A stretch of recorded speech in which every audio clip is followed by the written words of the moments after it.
This is going to be my first ride kind of slash review of the Africa Twin Adventure Sports DCT model. DCT obviously being dual clutch transmission.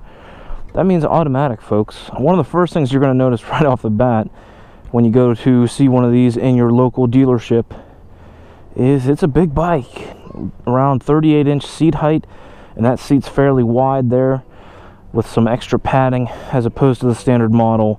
I have a 32-inch inseam, and with both my feet on the ground, I'm tiptoeing on this thing. It's very tall.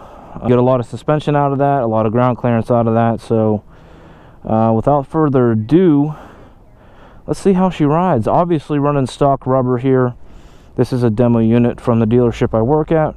So that being said too, I'm not going to go anything crazy off-road or anything like that, but get this behemoth off the kickstand. Of course, no clutch lever. You got your parking brake up here. You can set that. Keys on. Let's start her up. It is going to naturally default to neutral during startup. And of course, I can't click it down into gear or anything. That's going to be done over here. Press that D button there for drive, and it's going to jump right into first gear. Of course, it is fully automatic twist and go. But you can shift manually if you so choose with a fully manual mode, or you can shift manually even in automatic mode by hitting the buttons over here. DCT transmissions is they do shift really smooth and really fast. Obviously, being DCT dual clutch, you have one clutch for your odd gears, one clutch for your even gears, and basically the shifting process is just switching between the clutches. So it is lightning fast. It is incredibly smooth. You can see we're in 6th gear already, and this bike has a way of really reading the input from the throttle and shifting according to that input. So in other words, you know, when I pulled out there, I had a really light input on the throttle, pulled out nice and slow, and I kind of maintained a very shallow approach on the throttle, and it just kind of gently upshifted through the gears, trying to get to 6th gear as fast as possible to kind of get to that, you know, cruising mode. Obviously the most fuel efficient up there. It tends to stay there almost too long sometimes. There is kind of a little, you know, quirky ways to get around that I will talk about later in the video. Heated grips work great. 5 levels, and I don't know if you saw that there, but I turned them on and it came up on the dash, level 2, and you just keep pressing this button over here to cycle through that, and it comes up right on the dash. Also, this green button over here is letting you know the heated grips are on, as well as an indication on the dash, and that will actually also flash. In other words, five flashes for level 5 and so on. Wind protection for me is always a touchy subject on bikes, especially on Harley Davidsons. The windshields just kill me. I mean, the buffeting I get in the head, it rattles my head. I'm like at the perfect height for it to be in the worst possible spot on most motorcycles.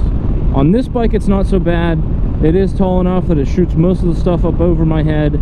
I do feel a lot, you know, a little bit of buffeting on the highway speeds, but if I move my head just slightly down like that, it smooths it all out. So can't complain too much. My legs is another part that is really, I mean, you can see with the width of this tank here, it's immense. So it really does block a lot of that stuff coming to my legs as well. I even noticed I rode a little bit in the rain yesterday, and I was really well protected from the elements. So let's go back to that transmission a little bit. I really wanted to not like this. I'm a, you know, traditional motorcyclist. Every bike I've ever owned and ridden has had a fully manual transmission with a clutch and all that. I really wanted to not like this. Wanted to come off this and say, you know what, I'll never ride one again, and that was so stupid and yada yada. I gotta give Honda credit. This DCT transmission really is not bad at all. And I say it like that because I still prefer a manual bike. But that being said, I don't hate this, and that to me is a big achievement for Honda. So I mean, that really tells you they put some work in R&D, really trying to tune this thing to really fit how most people are going to ride, and they did a really good job, I think. Oh, there's some bison over here. It's obviously not going to be in the right gear all the time. I mean, it's just never going to happen. And I understand that, and I get that. I would say it's pretty much in the perfect gear 89% of the time. 10% being just those situations where you just, you know, just wish it was in a different gear, you know. But the 1% of those being those times where maybe it just took, you know, 2 seconds, half a second longer to get to the gear that you wanted to be in. But eventually it figured it out. And again, you can shift manually, even in automatic mode with the buttons over here. You see the minus button, there's a plus button on the other side. You hit with your index finger on your left hand. So you can shift.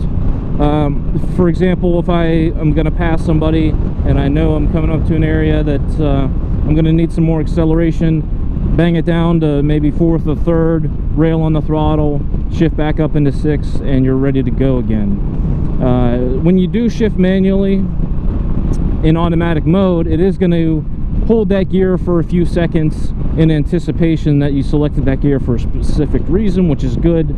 It's not going to, you know, just jump back into, you know, immediately try to start shifting after your manual input again. It's going to hold that for a few seconds, which is nice. The manual mode, this is going to sound funny, but to me it was a lot of work. I'm so used to just, you know, that clutch and the foot shift, and it, you know, it's just, to me, it's second nature. I don't even think about it, and I know it's because I'm not used to it. You know, if I rode this bike for 3 years in manual mode, I'm sure it would just be second nature, just like you know, anything else.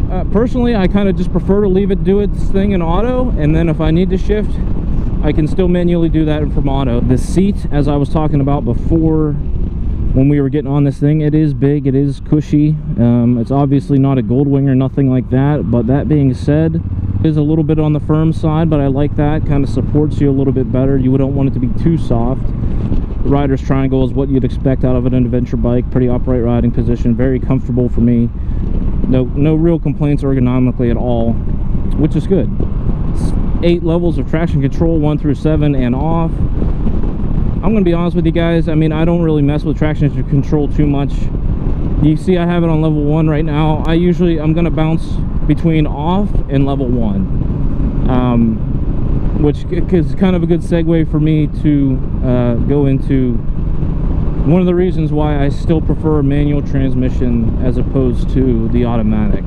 With the manual transmission, obviously you have your manual clutch, and that gives you the ability to feather on the fly the input going to the rear wheel. I like having that degree of control myself, especially when you're off-road and you're de-weighting the front end and you need to, you know, build up your revs a little bit, get that clutch going, and really de-weight that front end, get it off the ground, and get over whatever obstacle, log, rock, whatever you're trying to overcome. To me, that's the big difference here. I have noticed if you drag the brake just a hair, like it, for example, about 70 miles an hour, now if I just slowly drag that front brake a little bit, it is going to downshift. Okay, it is taking the rider's input into account when it's selecting the gear, which is why I feel it's pretty good. Let's talk about the engine a little bit. Honda is calling this the CRF 1000L, so really trying to shove it in your face that it's just an oversized dirt bike. Power-wise, I have no complaints. This engine has great practical power. It's not going to light your hair on fire. It's not going to run the quarter mile in 3 seconds. It's not that.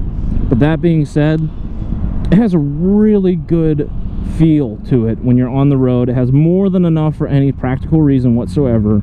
You can cruise at high speed on the highway, no problem at all. Again, look how quick it's shifting up into 6th here. Look, already in 4th, 5th. Look, and I'm barely crawling up, and there's 6th. Barely at 40 miles an hour before it's in 6th gear. It really likes to hop up there. But it shifts so smoothly too.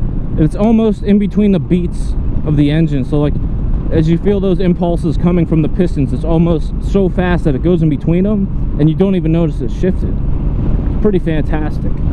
It's obviously a parallel twin, if I didn't mention that, but it just has a little bit of power everywhere, and I really appreciate that. It's really, really good. I have no complaints about the engine. eye level with most trucks and SUVs, and if I stand up on the pegs, I'm eye level with most tractor trailers, which is awesome. Gives you good viewing distance. You can see 20 miles on this freaking thing. On the flip side of that though, when you're going through the twisties, it feels like you're on the top of a ladder, and when you lean over, it feels like you're moving miles. Brakes are good. Brakes are really good, actually, more than adequate.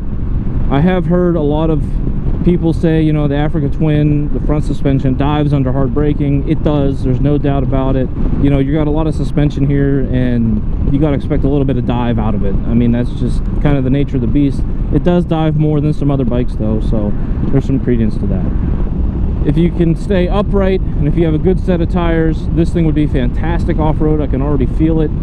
I did a little bit of stuff earlier today in my yard, just kind of messing around. I've done some dirt road and gravel road stuff up at Ohio Palace State Park here in Pennsylvania, and it was really good. It was really fantastic. The suspension's really good, soaked up a lot of stuff. You still have a nice feeling with the earth underneath you, and of course even on stock tires. So I can only imagine you get a proper you know, aggressive off-road tire on there, this thing would be really, really great, as long as you don't fall over, because and a power lifter to get this thing back off the ground and get you going again, especially if you're in deep mud or something, I'm sure that would be horrible. But that's pretty much the Achilles heel of all adventure bikes off-road, in my opinion anyway, is when you get into that slick kind of stuff, when you're losing traction a lot. That's really where the weight's going to come get you. Mirrors are good, clear, concise. You can actually see out of them, which is great. Honestly, as a point A to B bike, as a bike that you're just going to ride to get somewhere, this is awesome. Look at this, 5th gear.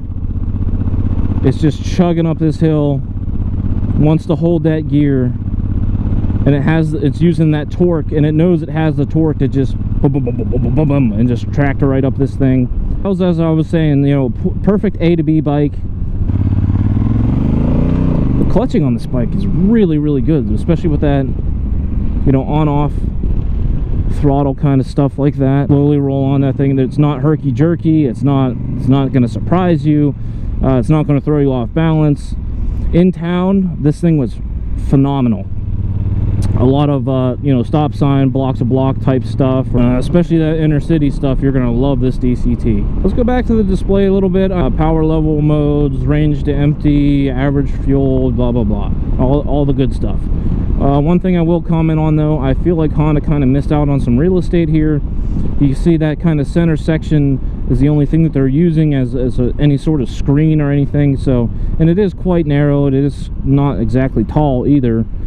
So in that regard, I mean, I feel like they missed out on a little bit of real estate there. In direct sunlight, it's horrible. You can barely see anything. So to wrap this up, I mean, would I buy this bike? The answer is going to be no. I'm not going to be purchasing this bike. But that doesn't mean it's bad. That doesn't mean you shouldn't purchase it. I just think you got to consider what you're going to do with it. And I feel like there's a lot of places where this bike makes a ton of sense. At the end of the day, I'm still going to prefer a manual transmission motorcycle. This is a great all-around bike, no doubt about it. If you were going to have one bike to do everything, this would not be a bad choice whatsoever.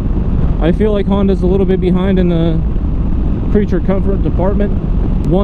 Speaking of which, here's my biggest problem with this bike. Honda, what are you doing having a big adventure touring motorcycle with a giant fuel tank, a nice comfortable seat, loads of wind protection, and no electronic cruise control? That is a huge miss for me, especially when you got throttle by wire going on. There's no reason at all that Honda doesn't have an electronic cruise control on this bike. That, to me, there's no excuses for that. Tiger 800 has it, Multistrada has it. Everybody's running the cruise control nowadays on their bikes. They're all throttle by wire. What, Honda, tell me why there's not electronic cruise control on this bike. That's a huge miss. I'm sure it's some cost-saving thing or whatever, but that's BS. I'm sorry, that's BS. When you're paying this much for this type of bike, you know, if it's a couple $100 difference for electronic cruise control, you might as well go ahead and do it. I mean, I don't see any reason not to. Alright, let's see how she does. full throttle.